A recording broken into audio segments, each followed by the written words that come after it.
Ju përshëndes sërish të nderuar shikues, nisim së bashku edicionin e lajmeve me bilancin e rënduar të prekurve me Covid-19, 71 raste të reja të evidentuara gjatë 24 orëve të fundit. Për fat keq, ndërkohë një 62 vjeçar ka ndruar jetë duke e rritur numrin e viktimave, duke e çuar në 41 numrin e të vdekurve për shkak të koronavirusit. Në spital sa kaq janë të shtruar 78 pacient, 10 prej tyre në terapi intensive, një i intubuar. Vion të ketë shtrime të reja në spitalin infektiv. Aktualisht, në spitalin infektiv po marrin shërbim 78 pacient, 10 prej tyre janë në terapi intensive, ndërsa njëri është në intubim. Në 24 orët e fundit, një humbi i jete është shënuar në spitalin infektiv. Një 62 vjeçar nga Tirana, i shtruar në gjendje të rëndë, i intubuar, nuk arriti do të mbijetojë me gjithë përpjekjet e stafit mjekësor. Ministria e Shëndetësisë i shpreh ngushëllimet familjarëve të ndjerit. Gjatë 24 orëve të fundit janë kryer 327 testime për të dyshuar të prekur me Covid-19 dhe janë konfirmuar 71 raste pozitive. Kryesisht raste të reja në proces hetimi dhe kontakte të rasteve të konfirmuara më herët si pozitiv. Shpërndarja gjeografike e të identifikuarve pozitiv në 24 orët e fundit është si vion. 31 të prekur në Tiranë, 12 në Shkodër, 6 në Fier, nga 5 raste në Krujë dhe Vlorë, 4 në Pogradec, 3 në Durrës, 2 në Kamës dhe nga një rast respektivisht në Mirdit, Lezhë dhe Kukës.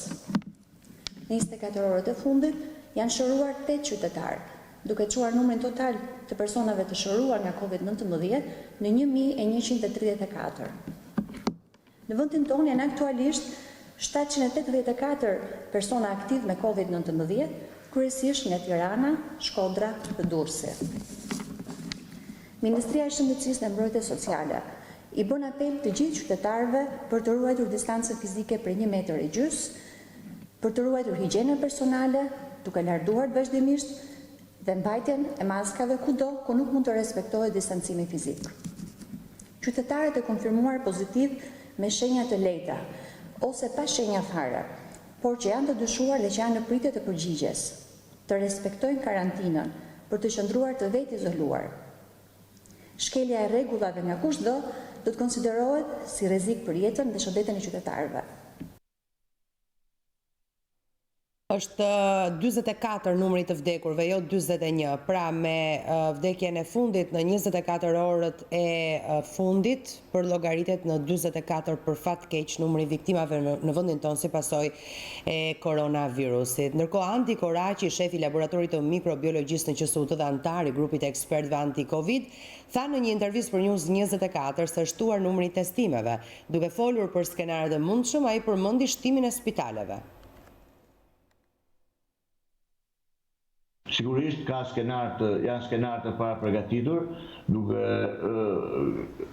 duke matur ose duke parë indikatorë të ndryshëm, si është për shembull numri i rasteve të reja, numri i fataliteteve, gjithmonë kalohet në skenarë të ndryshëm. Ka skenarë të ndryshëm, por të cilat konsistojnë në këto, në shtim të spitaleve, në shtim të shërbimeve, si dhe në gjendje të ndryshme të hapjes. Dhe komiteti është organ këshillimor, pastaj janë organe tjera që marrin këto vendime, sigurisht në bazë të skenareve. Nuk është se unë nuk dua të bëj të njohura skenarët, por skenarët kanë domethënë një algoritëm dhe është e pamundur që unë të mbaj mend të gjitha algoritmat ose të gjitha parametrat që të cilat çojnë në këtë nivel mbyllje apo në atë nivel mbyllje. E rëndësishme është që për momentin nuk është se parashikohet ose nuk është se ka një indikacion për të pasur mbyllje. Ministria e Infrastrukturës dhe Energjisë njoftoi se duke nisur nga kjo e hënë, rinisin fluturimet e rregullta ndërkombëtare nga aeroporti i Rinasit. Për këto fluturime kompanitë ajrore duhet marrin vetë leje në shtetet e huaja për të fluturuar. Nga data 22 qershor do të rihapen kufit ajror të Shqipërisë. Në njoftimin e saj, Ministria e Infrastrukturës dhe Energjisë njofton se duke filluar nga kjo e hënë, të gjitha kompanitë ajrore do të kenë mundësinë që të fluturojnë nga aeroporti i Rinasit për në shtetet e tjera, por me një kush që kompanitë e fluturimeve do të duhet të marrin leje fillimisht në shtetet e tyre, nëse ato do t'i lejojnë të kryen fluturimin apo jo. Pra nëse një kompani do të fluturojë drejt Gjermanisë, ajo duhet të marrë leje në aviacionin gjerman për të bërë fluturimin. Pra nuk do të ketë marrëveshje mes shteteve, por ju lihet në dorë kompanive të sigurojnë rezervimin e fluturimeve. Gjithashtu, sipas njoftimit të Ministrisë së Infrastrukturës dhe Energjisë, operatorët ajror që operojnë për dhe nga aeroporti Rinasit do të jenë përgjegjës për të informuar pasagjerët për kufizimet e mundshme në fuqi për nisjet nga TIA, për në aeroportin e destinacionit të synuar, si dhe të rregullave të kujdesit dhe sigurisë së shëndetit në aeroportin e destinacionit.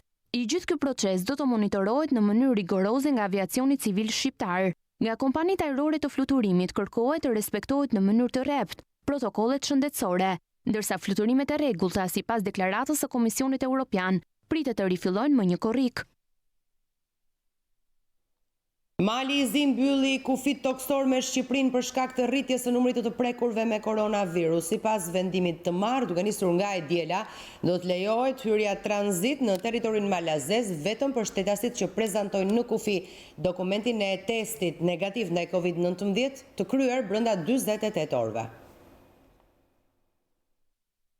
Për shkak të rritjes së numrit të prekurve me COVID-19 në Shqipëri, Mali i Zi ka vendosur që të mbyll kufi toksor me Shqipërinë, njoftoi Ministria për Europën dhe Punët e Jashtme. Sipas saj, njësia operacionale për menaxhimin e krizave e qeverisë së Malit të Zi ka vendosur sot të rishikojë listën e vendeve që do të lejohen të hyjnë në territorin e tij në kuadër të luftës kundër pandemisë. Nisur nga numri në rritje i shtetasve të infektuar aktiv në vendin tonë, që aktualisht e kalon numrin 700. Limit ky vendosur më parë nga autoritetet malazeze dhe që kalon shifrën 25 të infektuar për 100.000 banor, autoritetet malazeze kanë vendosur të mbyllin kufi toksor me Shqipërinë dhe të lejojnë hyrjen tranzit në territorin malazez vetëm për shtetasit që prezantojnë në kufi dokumentin e testimit negativ ndaj COVID-19 të bërë brenda 48 orëve. Nga ky kufizim përjashtohen udhëtarët që kanë një funksion nevoje thelbësore si profesionistët shëndetësor, kërkuesit mjekësor, personeli i angazhuar me transportin e mallrave dhe çdo personel tjetër transporti, diplomatët, stafi i organizatave ndërkombëtare, personeli ushtarak dhe punonjës të ndihmës humanitare. Kategori të veçanta pasagjerësh në tranzit do të jenë persona që kanë nevojë për mbrojtje ndërkombëtare në Malin e Zi ose për arsye të tjera humanitare. Ky regjim fillon prej mesnatës së të dielës datë 21 qershor 2020 dhe është i vlefshëm deri në një vendim të dytë të njësisë operacionale për menaxhimin e krizës.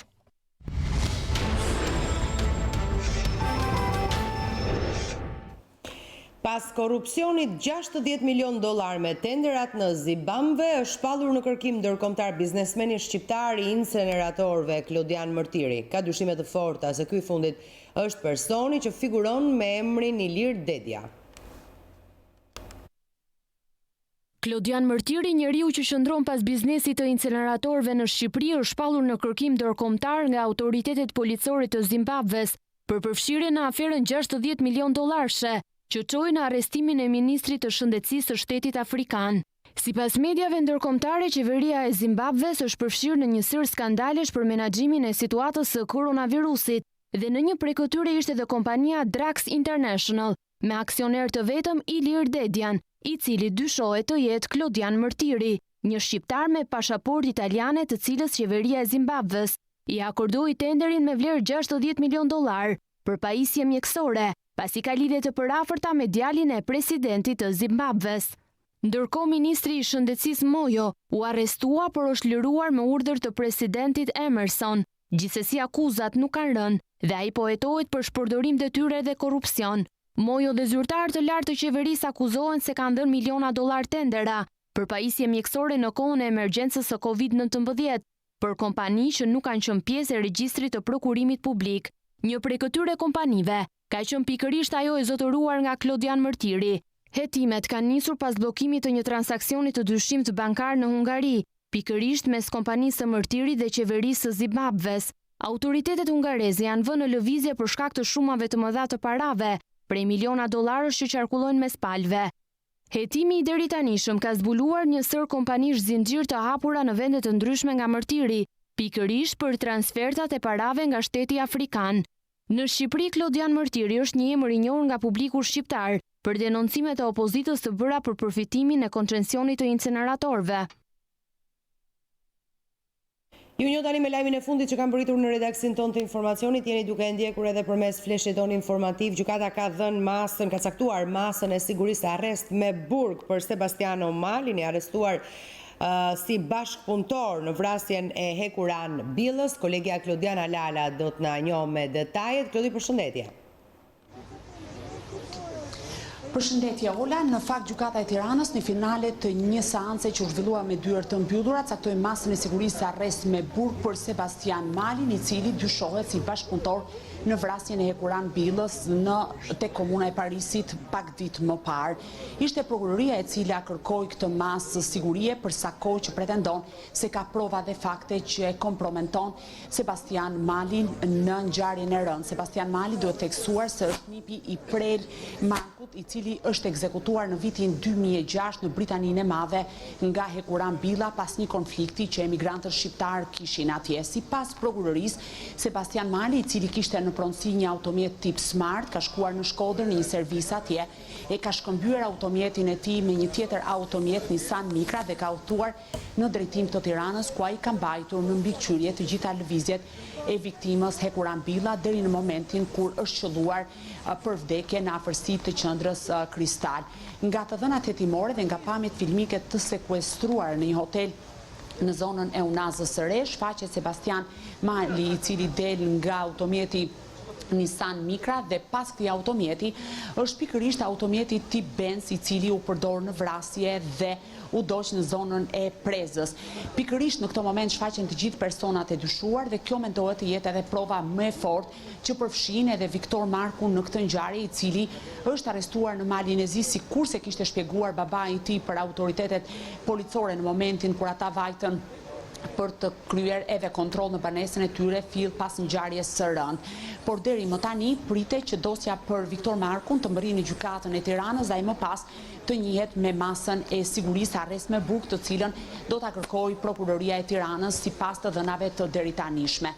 Në këtë moment thot prokuroria, nga Unaza e Re ato janë spostuar në drejtim të komunës së Parisit, ku shfaqen automjeti. Pra automjeti i përdorur nga vrasit dhe ai i përdorur Nissan Micra nga Sebastian Mali shfaqen njëra pas tjetrës duke eskortuar makinën e hekuran Billës, brenda së cilës ai u qellua për vdekje. Janë pikërisht këto prova që e mbajnë Sebastian Malin prapa hekurave. Vetë ai ka deklaruar në sallën e gjyqit se ka ndjekur itineraren e tij për arsye tërësisht personale, por nuk ka as pak lidhje me ngjarjen e rënd. Prokuroria e Tiranës është duke hetuar për akuzën e vrasjes për motive gjakmarrje, pikërisht për faktin se hekuran Billa në vitin 2006 në zonën Park Royal në Britaninë e Madhe ekzekutoi prel Markun. Pola? Qartë, faleminderit Klodi. Faleminderit juve. Një biznesmen është kërcënuar në Bulqiz nëpërmjet telefonit për t'i dhënë shuma të mëdha parash. Policia në bashkëpunim me biznesmenin vuri në përgjim telefonin e tij, la takim me kërcënuesin e identifikuar, por ai mundi të arratisej duke qelluar me armë zjarrin në ajër. Të shtonat e armëve tronditën banorët e Bulqizës mbrëmjen e së premtes, ngjarje që i pati fillesat nga një shantazh që ishte bërë biznesmenit Gëzim Balla nga i dyshuari Feruzan Shehu. Pas kërcënimit për t'i dhënë shuma të mëdha parash, ndërtuesi Gëzim Balla këtë të premte shkoi në polici, ku denoncoi se ishte kërcënuar përmes telefonatës. Pas kësaj, policia vuri në përgjim telefonin e biznesmenit. Në bisedën me të dyshuarin i cili e telefonoi, policia identifikoi se personi që e kërcënonte mbante identitetin Feruzan Shehu. Për arrestimin e tij, policia bashkëpunoi me biznesmenin Balla, i cili e thiri kërcënuesin në takim për t'i dhënë paratë e kërkuara. Teksa afroheshin tek vend takimi i caktuar nga kërcënuesi, ky i fundit e dalloi që biznesmeni ishte i shoqëruar dhe i kërkoi në telefon që të ngjitej në kodër i vetëm. Por sapo konstatoi se shoqëruesit ishin punonjës policie, Shehu largua nga vendngjarja duke e qelluar me armë zjarri në ajër. Shërbimet e policisë rrethuan zonën dhe po kryen kërkime për kapjen e autorit. Firma e ndërtimit të Gëzim Ballës e tenderuar nga Bashkia e Bulqizës, prej 3 ditësh kryente punime për ndërtimin e rrugës me një gjatësi prej 2.2 kilometra, nga njësia administrative e fushë Bulqiz drejt Kodrës së Danit, dhe pikërisht për këtë fakt dyshohet se ka ndodhur kërcënimi si pasojë e konkurrencës për ndërtimin e rrugës. Flet nga arratia i dyshuari për të shtënat me armë drejt biznesmenit në Bulqiz, Feruzan Sheu thot për News 24 se nuk ka konflikt me Gëzim Ballën, por me kreun e bashkisë së Bulqizës. Sipas tij, policia ka qelluar disa herë, ndonsa ai deklaron se nuk ka qenë i armatosur. Feruzan Sheu, autori i dyshuar për të shtëna drejt biznesmenit Gëzim Balla në Bulqiz, ka thyer heshtjen dhe nga arratia pretendon se nuk ka lidhje me ngjarjen. Në një lidhje telefonike për News 24, Sheu thot se ai nuk ka pasur konflikt me Ballën, por konfliktin e ka pasur me kreun e bashkisë së Bulqizës, Lefter Alla. Jam ngatruar dje, ka qenë manipulimi i kryetarit bashkisë, jena ngatruar dhe kam përkime me kryetarin e bashkisë, jo me zotin Gëzim Balla, si e boni ju. Zoti Balla pretendon se ju e keni kërcënuar për shumat më dha parash. Jo, për ne duhet drejtësisht të mbajmë tabletë telefonike si sot e kërcënimi në kushte ka kërcënuar mu, apo unë ata. Feruzan Sheu pretendon se në momentin që ka ndodhur ngjarja, policia ka qelluar disa herë në drejtim të tij me qëllim për ta vrarë, ndërsa ai ka thënë se nuk ka pasur armë me vete. Policia e Bulqizës ka gjujt dje në herë drejt me për të më vrarë. Momentin unë kam qenë të thënë me telefon me Ballën, jam ku i je, se du nga trosin me gjusha. Kur kam pa Ballën, në katë të djathë nga gjytë policia e Bulqizës në armë, se rrinë gjithë ditën, rrinë pinë takë dhe nuk dinë se shbënë. I dyshuari për të shtëna drejt biznesmenit Gëzim Balla ka zbuluar se ndodhet në arrati prej shtatorit të vitit 2019 dhe nuk dorëzohet për faktin se komisariati i Bulqizës sipas tij është i kapur dhe nga një vepër penale kërkojnë t'i ngarkojnë të dytën. Po, janë në vëfim, prestatorit. Kam pasvoj nga 5 në qytetin e Bulqizës me gjusave, ma bon plagoset kanë shumë me drasje.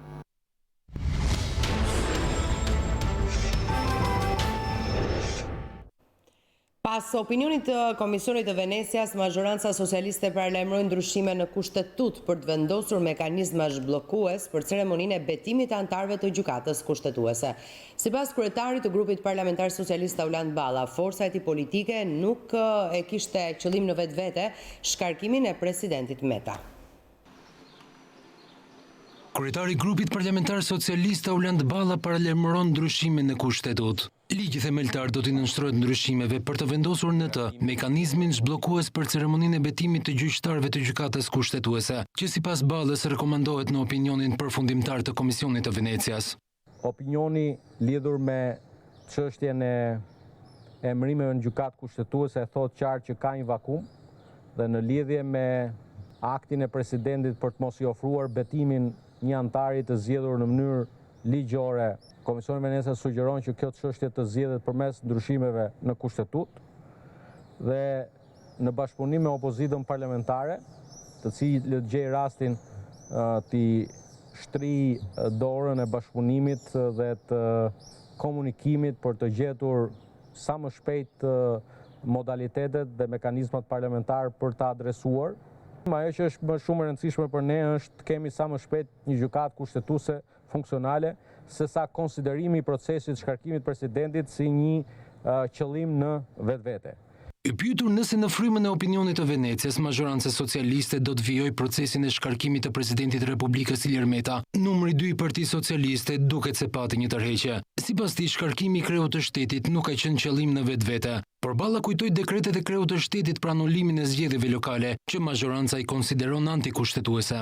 Shkarkimi i presidentit të Republikës nuk ka qenë qëllim në vetvete. Komisioni hetimor parlamentar po vijon punën, ka pasur një objekt punës së tij hetimore disa çështje të rëndësishme. Mëkati i presidentit lidhur me lishmërinë dhe kushtetutën në këtë vend është i qartë, si drita e diellit e lidhet pikërisht me aktin jo ligjor të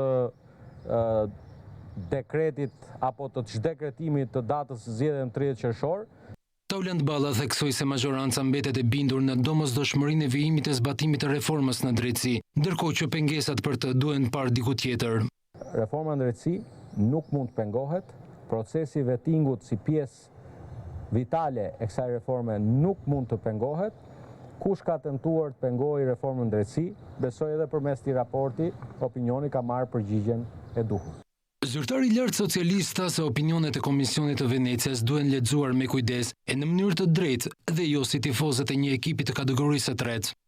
Jemi shumica qeverisëse në këtë vend, jemi shumica parlamentare në këtë institucion ku jemi sot dhe ne nuk kemi kohë për festa tifozësh të kategorisë tretë.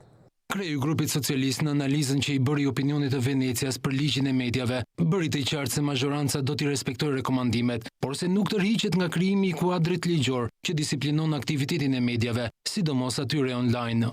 Nuk ka nevojë të shpikim ne formula të reja, sa kohë na është provuar se formulat e aplikuara përgjatë implementimit të reformës drejtësi kanë garantuar gard hapur që buron nga vullneti individual dhe garancia për të shkuar drejt institucioneve të pavarura. Pas opinioneve të Venecias për gjykatën kushtetuese dhe ligjin për mediat online, pritet të shihen hapat institucional që mazhoranca socialiste do të hedhë për reflektimin e rekomandimeve, ndërkohë që aktualisht ekziston një front betejë politike që lidhet me reformën zgjedhore. Opinion për opinionin e Venecias ka reaguar edhe opozita. Sipas Partisë Demokratike dhe LSI-s, raporti publikuar faktoi edhe një herë synimin e kryeministrit Edi Rama për të kapur çdo organ të drejtësisë. Ish-deputeti i Partisë Demokratike Edmond Spau në një dalje për mediat ka bërë përgjegjës kryeministrin Edi Rama për shtimin e kushteve për procesin e integrimit të Shqipërisë. Spau tha se kur Rama mori pushtetin, ishin vetëm 3 kushte për të plotësuar, ndërsa tani janë 15. Kur mori pushtetin ishin vetëm 3, tani janë 15 kushte për të plotësuar në mënyrë që Shqipëria të nisë bisedimet për antarësim. Opinionet e fundit Komisionit Venecias për gjykatën kushtetuese dhe për ligjin e censurës medias provuan se 15 kushtet e integrimit nuk janë për Shqipërinë, por për Edi Ramën. Ndërsa ish deputeti tjetër demokrat Genc Pollo tha në studion e News 24-s se Shqipëria tashmë ka 15 kushte shtesë dhe se kryeministri Edi Rama po hap konflikt me Parlamentin Evropian duke e mohuar ekzistencën e tyre. Po ndërkohë që Maqedonisë Veriut nuk i vuri asnjë kusht, Shqipërisë i vuri 15 kushte dhe janë të gjitha problemet të cilat nuk kanë marrë për mirë, kanë shkuar për keq, kanë shkuar shumë për keq në 15 vitet të fundit. Dhe e tha Këshilli Evropian, e konfirmoi Parlamenti Evropian. Nënkryetari Lëvizje Socialiste për Integrim Petrit Vasili tha se Venecia i dha shumë të drejtë presidentit të Republikës, i cili ndali puçin antikushtetues të përgatitur me kujdes nga rilindja për të rëmbyer dhe kapur gjykatën kushtetuese në grushtin e saj. Venecia i dha shumë të drejtë presidentit të Republikës që ai pezulloi procesin për të krijuar një proces të drejtë, të ekuilibruar, proporcional të zgjedhjes anëtarëve të gjykatës kushtetuese dhe kësaj asgjësoi e ndali puçin antikushtetues.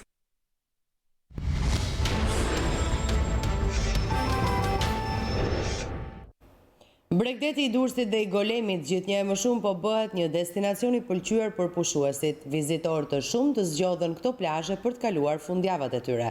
Ata shprehen të kënaqur me detin dhe rërën e pastër, me qetësinë, me sigurinë, me shërbimin cilësor të hoteleve dhe lokaleve që ngrihen përgjatë kësaj vije bregdetare.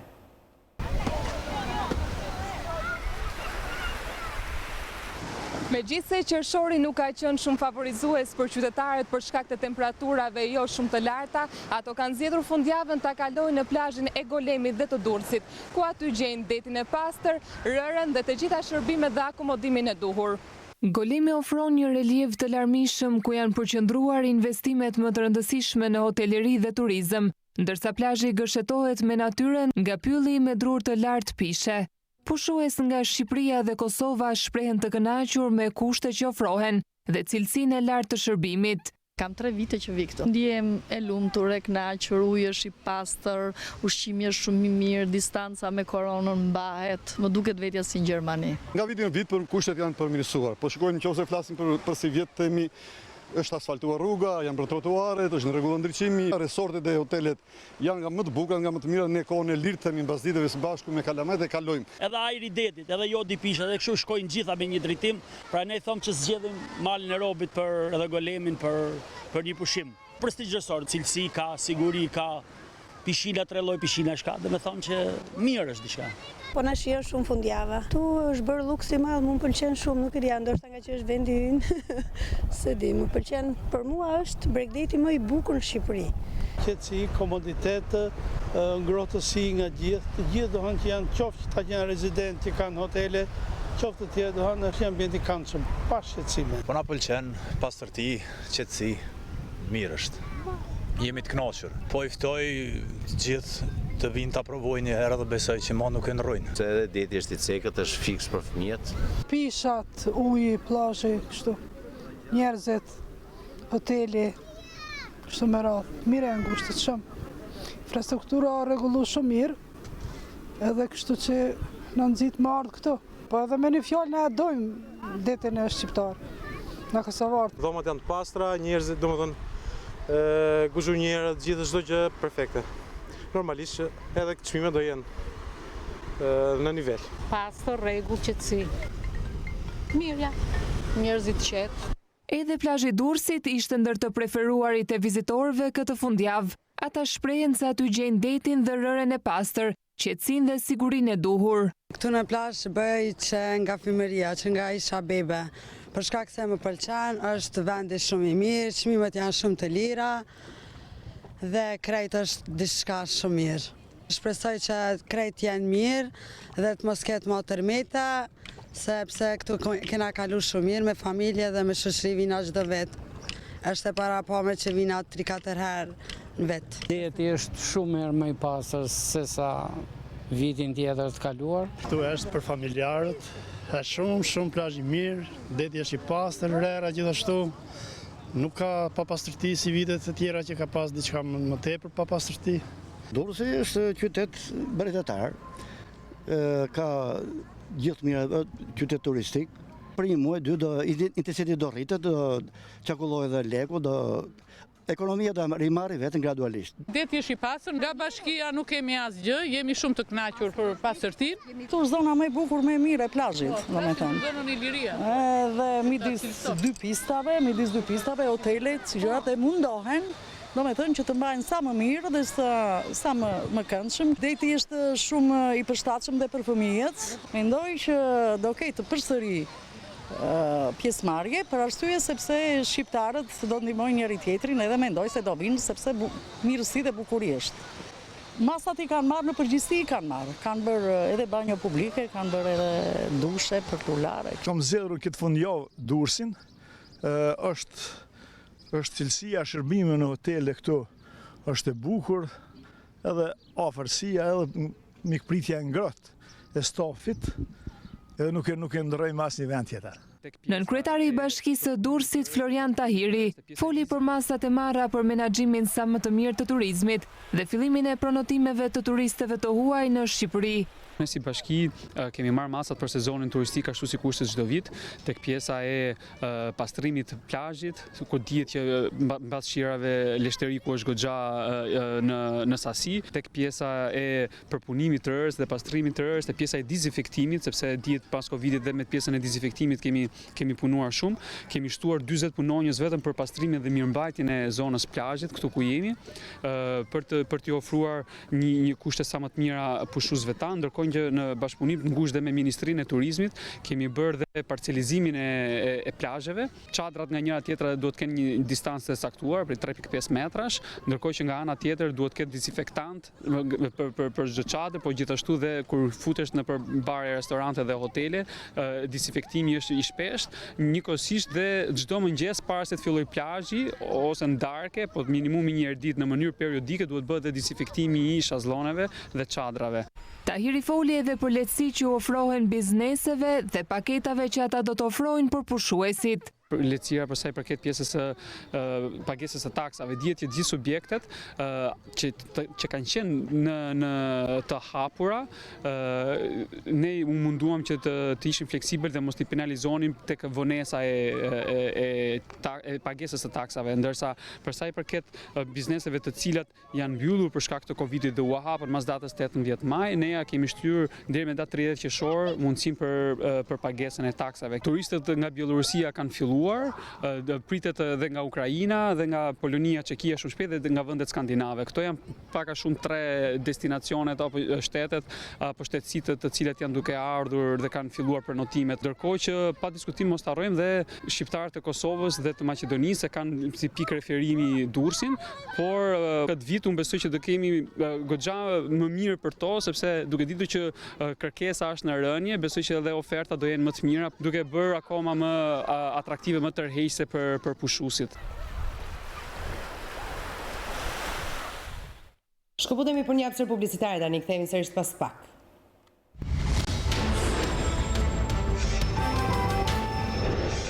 Citoj në bashkinë e Konispolit zyrën e aplikimit për dokumentat biometrike të hapur një vit më parë. Leshaj porositë drejtuesit lokal për rritjen e forcës goditëse ndaj krimit. Ministri i Brendshëm Sander Leshaj bën apel për respektimin e masave anti-Covid, referuar qytetarëve që ju drejtohen zyrave për të pajisur me dokumentat e identifikimit.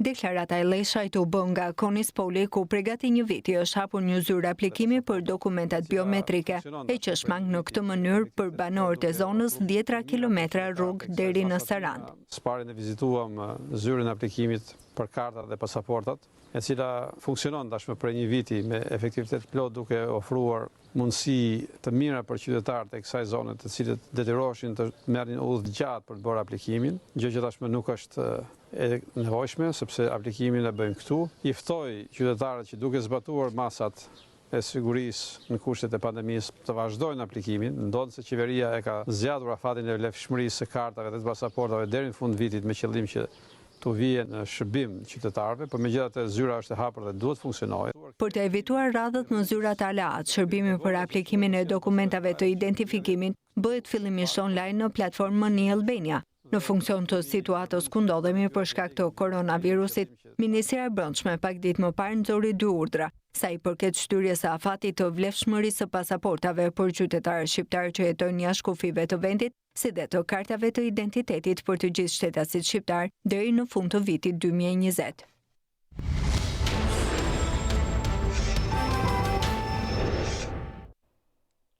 Përmes një autotreni të mbushur me fëmijë që simbolizonte ardhjen e turistëve, Puka hapi sezonin turistik në prani të operatorëve turistik nga zona të ndryshme të Shqipërisë. Teksa vendorët e konsiderojnë Pukën si surprizë për turistët, operatorët turistik vlerësuan zhvillimet që synojnë nxitjen e turizmit atje. Përmes këtij autotreni mbushur me fëmijë që simbolizonte mburritjen e turistëve gjatë stinës së nxehtë në Pukë, një nismë operatori turistik përparim Laçi, qyteti malor startoi sezonin turistik. Puka tashmë është kthyer në një destinacion turistik, e këtë vit synon të dyfishojë numrin e vizitorëve për të cilët qyteti ofron surpriza. Qyteti Pukë është një ndër qytetet më të mira veriore, ku ka për të patur një zhvillim turizmit, sepse edhe vetë destinacioni i vendosur në unanim nga populli i Pukës është për kthimin e këtij qyteti në një qytet malor turistik gjithvjetor. Operatorët turistik të mbledhur nga gjithë Shqipëria vlerësuan ndryshimet në qytetin malor duke e konsideruar Pukën si risi të turizmit shqiptar. Kryetari i bashkisë ka arrit ta bëjnë Pukën turistike dhe ne na japin mundësi bizneseve që ne t'i ndihmojmë në këtë sipërmarrje të madhe të këtij për ta bërë qytetin e Pukës turistik. Në Pukë, përveç mikpritjes, përveç shijes, këtu gjen mjaft atraksione të tjera turistike, siç janë bujtinat që kanë marrë një zhvillim të madh. Unë me Pukën jam njohur me poemën e Migjenit, por sot shikoj transformim tjetër dhe unë e hoqa atë poemën e Migjenit dhe shikoj Pukën në zhvillime sipër. E kam marrë rrugën me ngadalë se e kam shijuar vërtet. Është një vend i mrekullueshëm. Unë është e tretë që ve dhe besoj se në muajin korrik familjarisht do vi për të katërtën dhe do vazhdoj të vi shpesh në Pukë. Por së shpejti dhe ndoshta në përgatitje do takohemi. Urime të gjithëve, sukses. Qyteti i Pukës, i njohur për qetësinë, ajrin e pastër dhe resurset që i ka falur natyra, dallohet për mikpritjen e banorëve vendas, çfarë bën që turistët të ndjehen gjithnjë të nderuar, teksa pushojnë pa shpenzuar shumë. Voskopoja turistike në Korçë këtë fundjavë ka pritur vizitor nga të gjitha qytetet e vendit, përveç madhështisë natyrore, turistët preferojnë këtë zonë edhe për kulturën e pasur në kuzhinë, e cila ofron një larmi ushqimesh bio. Fshati turistik i Voskopojës, i njohur për qytetërimin e tij shumë shekullor, peizazhin mahnitës, kishat dhe afresket e shumta të cilat mbartin në vetvete një trashëgimi të çmuar kulturore, këtë fundjavë ka pritur vizitor nga të gjitha qytetet e Shqipërisë. Prenotimet në kapacitetet akomoduese janë rritur ndjeshëm javëve të fundit, duke shkuar deri në 70%, çka ka bërë që krahas vizitorëve të shumt, Voskopojës të rikthehen në shtëpinë e vet edhe vizitorët besnik të saj. Vini nga qyteti? I Tiranës. Si po e shihoni sot Voskopojën? Ari pastër, koha e kënaqshme, po dhe ta shikoj mirë dhe besoj do kënaqem. Voskopoja është parajsë për neve, me klimën të shkëlqyer. Nga Tirana kemi ardhur apostafat që të rrim të shtojmë jetën. Jam 90 vjeç. Ne vim nga Kavaja. Unë nisem Kastile për të parë Voskopojën. Kemi ngjuar, kemi lexuar, kemi informacione, kemi parë dhe herë të tjera, po tham të shohim ndryshimet që janë bërë, dhe me të vërtetë janë bërë shumë ndryshime. Është shumë e bukur, është një pjesë e historisë së Shqipërisë që ne megjithëse duhet të krenohemi. Natyra është e para. Pastaj to ndërtesat prej guri janë shumë bukur. Na pëlqejnë gjithashtu kishat. Nuk është hera parë, ne kemi ardhur 2-3 herë, na pëlqen ambienti këtu, na pëlqen ajri pastër, jemi të kënaqur me mikpritjen, gjithmonë sa herë vim, ngelemi të kënaqur. Mas kësaj që kemi kaluar, mas i 3 mujoshi, domethënë është shumë bukur, ne këtu kemi ardhur për të shplodhur. Përveç madhështisë natyrore, turistët preferojnë këtë zonë edhe për kulturën e pasur në kuzhinë, e cila ofron një larmi ushqimesh bio. Byrek me saç. Këtë kanë qef më tepër, jo me itka ose me qepe me domate. Vezë të zjera, petulla ju bëjnë. Këtu kemi pritur edhe kanë qenë shumë të mirë, sidomos të huajt kur vinë, janë shumë të rregullt, shumë të mirë. Po, besoj ato tradicionalet që ka fshati, t'i provojmë edhe njëherë. Shihet harruara.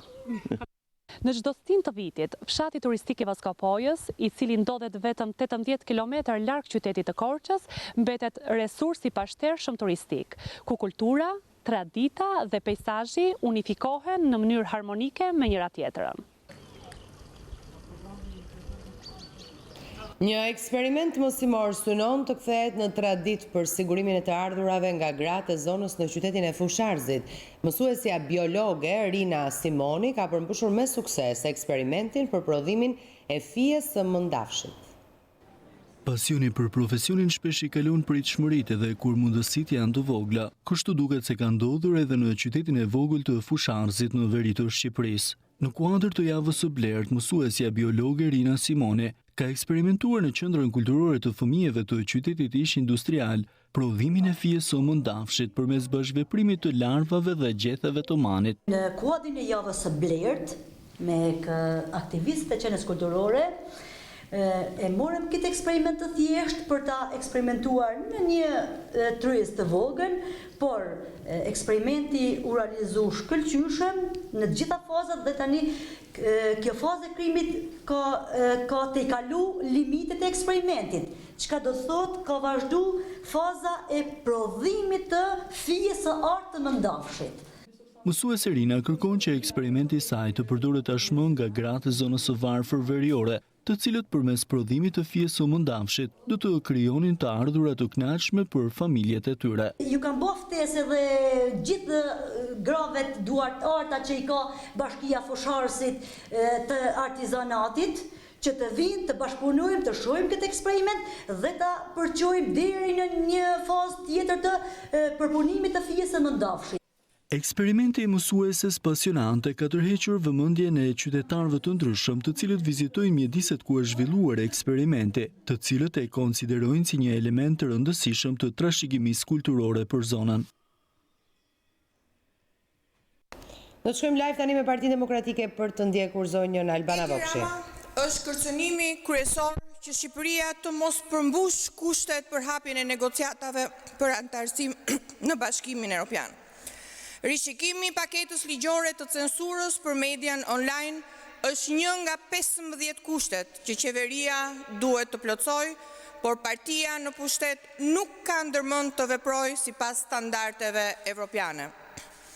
Edi Rama po qonë përpara planin për të shndërruar në institucion thellësisht partijak autoritetin e medias audiovizive dhe Këshillin Mbikëqyrës të radio-televizionit shqiptar, duke treguar se plani i tij nuk është media e lirë për kontrolli i saj përmes emërimeve politike në këto institucione.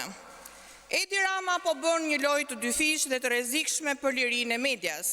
Nga njëra anë bën sikur është i kënaqur me vendimin e Komisionit të Venecias që rrëzoi ligjin e tij të censurës, nga ana tjetër vazhdon të mbajë në një garë formale vartësit e tij dhe të Erion Veliajt për kreun e Amës.